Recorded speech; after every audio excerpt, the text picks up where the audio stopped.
Dear learners, I am Dr. Sumana Bhattacharya from Department of Commerce and Financial Studies, Atal Bihari Vajpayee Vishwavidyalaya, Bilaspur, Chhattisgarh. Here I am presenting a video lecture on the theme Functionaries on Stock Exchanges Part 4. This topic is from the subject Financial Market Operations Unit number 4 of BCom Part 3. Firstly, I would like to review the contents of the previous video lectures of the same topic. In video lecture part 1, you have learned about the introduction to stock exchange, its characteristics and functions, functionaries, intermediaries on stock exchanges, type of brokers. In video lecture part 2, you have learned in detail about the sub-brokers and market makers. In video lecture part 3, you have learned in detail about jobbers and portfolio consultants. In this video lecture part 4, you will learn in detail about the institutional buyers and NRIs. Institutional investors. An institutional investor is a company or organization that invests money on behalf of other people. Now, in what form? Like mutual funds, pensions and insurance companies are the examples.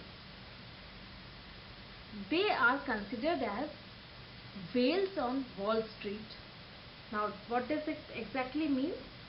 Institutional investors often buy and sell substantial block of stocks, bonds and other securities, and that is the reason they are considered as whales on Wall Street.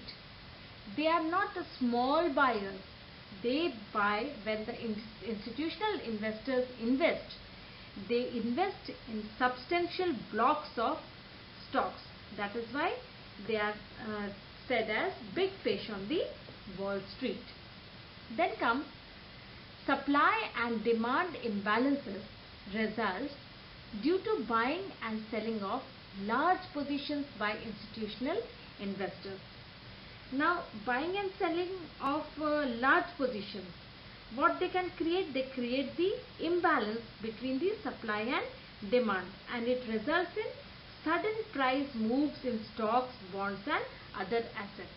Now, suppose an institutional buyer suddenly purchases certain stock, a substantial block of stock of certain organization. So what will happen? The demand will suddenly rise up. So this supply and demand imbalances may cause the sudden price moves due to the buying and selling nature of the institutional investors.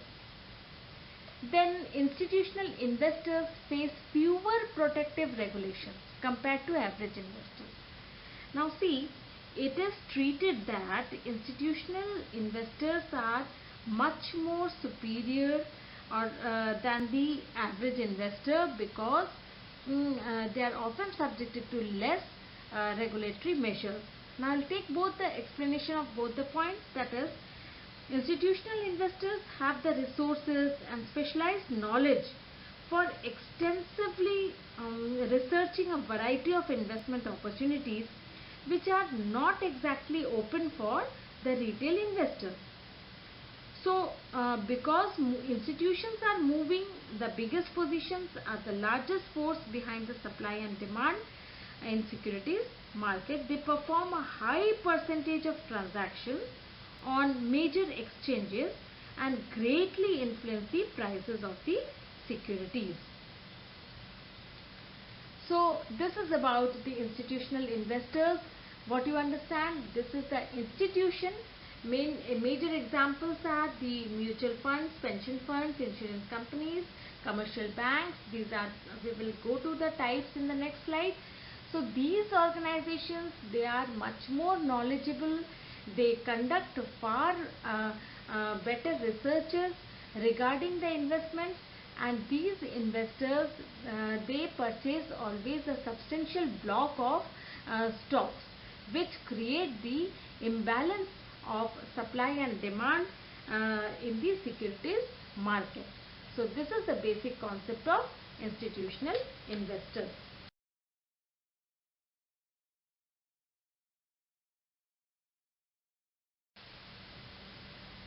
So now we will talk about the types of institutional investors. Broadly speaking, there are 6 types of institutional investors. Number 1 is endowment fund. An endowment can also refer to the total of a non-profit institution's investable assets. It is also known as its principal or corpus, which meant to be used for operations or programs that are consistent. So most endowments are designated to keep the principal amount intact while using the investment income for charitable efforts. So endowments tend to organize as a trust, as a private foundation, or a public charity. The educational institutions, cultural institutions, service-oriented organizations basically administer endowment funds. So what exactly endowment fund is? It is basically a concept of keeping a large principal amount intact while using the investment amount for the charitable efforts or for their day-to-day administration. Then the second type of institutional, so what they do, endowment funds, what they do, they invest in the substantial block of securities through the institutional, as an institutional investor. Now the second type is commercial bank. So commercial bank is a financial institution that accept deposits, that offer various services, that grants various types of loans. Okay, so this is an organization which also works as institutional investors. Whatever surplus amount they have, they can invest in a substantial block of securities in the stock exchange. Then comes the third part, that is mutual fund. A mutual fund is a type of financial vehicle made up of pool of money collected from many investors to invest in securities. What kind of securities? Like the stocks, the bonds, the money market instruments, and other assets. The mutual funds are operated by professional money managers. This is important. They are handled by the professional money managers who allocate the fund's assets and attempt to produce capital gains or income for the fund's investors. So what is it, mutual funds? By the name you understand, a fund is pooled up mutually, and then the professional money manager will invest it in intellectually in various funds and try to produce the capital gain. Okay, so this is also a type of institutional investors. Now the mutual funds are also divided in several categories representing the kinds of securities they invest in, their investment objectives, and also the type of returns they want to seek. Okay, so this is about in mutual funds. Then we will talk about hedge funds. Hedge funds means they are the alternative investments using pool funds that employ different strategies to earn active return from their investors. Hedge funds are alternative investments, okay, which employ the variety of strategies for generating the capital gains for the investors. They are more expensive as compared to conventional investments because they have a 2 and 20 fee structure, meaning they charge 2% for asset management and 20% of overall profits as fees. So that is why, importantly, the hedge funds are more expensive than other institutional investors. Okay, they also have an exceptional growth curve in the last 20 years and have associated with several controversies also. So what is hedge fund? It is again a type of pool fund which implements several strategies for investment, and it is an expensive because it charges higher fees, and it is also giving a higher growth, exceptional growth curve, but also surrounded with many controversies. So this is about hedge funds. Then the pension funds. As you know, pension funds are investment pools that the pay of workers' retirement. Funds are paid by either employees or employers or both. So these pension funds are again invested in substantial stocks, and a fixed income strategies are developed through the principal amounts for the life spending of the pension holders. Then comes the insurance companies. Now insurance, as you know, with the help of the premiums paid by the policy holder, a huge amount is invested in substantial stocks through stock exchanges, and out of that the life can be protected, or the insurance of both big and small damages can be insured, the property can be insured, okay, the injuries can be insured, and this all is made through the pool of amount invested in the substantial amount of stocks through the stock exchange. So these are the 6 types of investors who invest in a bulk, either by pooling fund, either by collecting premium, and their motto is to make big capital gains and returns to the customers in the long run. Then we come to a part, who is a NRI. So firstly we will define who is a NRI. A person who has been in India for 182 days or more during a financial year and 365 days or more during the preceding 4 financial years qualifies as a resident of India. This is the gist of the definition given in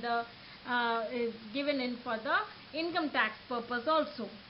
NRIs can continue to enjoy non-resident status in India if their presence in the country is more than 60 days but less than 182 days in a financial year, even if their stay in India during the past 4 financial year is 365 days or more. Again, a person who has been deputed overseas for more than 6 months also qualifies for non-resident status. According to the Foreign Exchange Management Act FEMA 1999, NRI is a person resident outside India who is either a citizen of India or a person of Indian origin, which is known as PIO. Now let's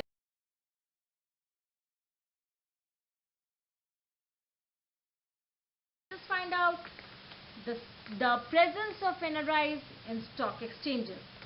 In the recent years, the Indian stock market has attracted many NRI investors. A non-resident Indian, that is NRI, can invest in the stock exchange, Indian stock market as per the rule set by the Foreign Exchange Management Act, that is FEMA. An NRI can invest in the stock market by purchasing the shares through the Portfolio Investment Scheme. This PIS scheme is a part of the Reserve Bank of India that enables NRIs to acquire shares or convertible debentures from the stock market through a bank account with a nominated branch.